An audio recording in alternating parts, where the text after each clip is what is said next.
ఇప్పుడు కేవలం 7999K up to 10 kgs వరకు బరువు తగ్గి అధిక బరువు నుంచి వచ్చే ప్రధాన సమస్యలను దూరం చేసుకోండి.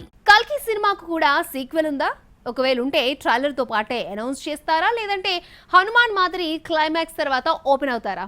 తెలుగులో రాబోయే సీక్వెల్ మూవీస్ ఏంటో ఇప్పుడు చూద్దాం.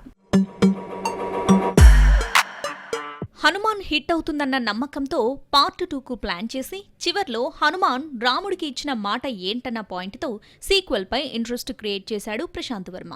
హనుమాన్ ప్రపంచవ్యాప్తంగా 300 కోట్లకు పైగా గ్రాస్ కలెక్ట్ చేసి సీక్వెల్ పై అంచనాలు పెంచేసింది. కల్కి కథ కూడా పెద్దది కావడంతో 2 భాగాలుగా తీస్తున్నారట. అయితే కల్కి టీజర్ వచ్చినా ఇంతవరకు రెండో పార్ట్ ఉంటుందని చెప్పలేదు. 10న వస్తున్న ట్రైలర్లో చెబుతారా, లేదంటే సినిమా రిలీజ్ అయ్యే వరకు వెయిట్ చేయాలో చూడాలి. మరి బాహుబలి 2 భాగాలుగా వచ్చిందంటే ఆ కథే వేరు.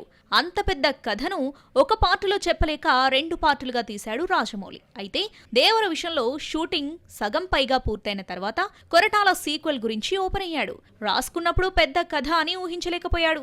2 పార్టులంటూ ప్రకటించాడు. ఎక్కువైన బడ్జెట్ ను తట్టుకోవడానికే 2 పార్టులంటూ కామెంట్స్ వినిపిస్తున్నాయి. సలార్ 2 తీయడానికి వెనుకున్న కథ మరోలా ఉంది. సలార్ షూటింగ్ దాదాపు పూర్తయిన తర్వాత కథలో కన్ఫ్యూజన్ చాలా ఉందని పృథ్వీరాజ్ దర్శకుడు ప్రశాంత్ నీల్ కి చెప్పాడట. అప్పటికప్పుడు 2వ భాగం చేయాలని ప్రశాంత్ నీల్ ఫిక్స్ అయ్యారు. పొన్నియిన్ సెల్వన్ కథలా సలార్ స్టోరీ కన్ఫ్యూజ్ చేసిన ప్రభాస్ ను ఓ రేంజ్ లో చూపించడంతో 700 కోట్లొచ్చింది. హరిహర వీరమల్లు బడ్జెట్ తడిసి మోపడు కావడంతో 2 భాగాలుగా వస్తుంది. సినిమాను మొదలుపెట్టి 3 ఏళ్లైనా పూర్తి కాలేదు. దీంతో దర్శకుడు క్రిష్ బయటకొచ్చేస్తే నిర్మాత ఏఎం రత్నం కొడుకు జ్యోతి కృష్ణ బ్యాలెన్స్ షూటింగ్ తో పాటు పార్ట్ 2ను కూడా తీస్తామని నిర్మాత ఏఎం రత్నం తెలిపారు. పవన్ ఓజీ కూడా 2 పార్టులుగా వస్తుందన్న టాక్ వచ్చినా మేకర్స్ ఇంకా బయటపెట్టలేదు.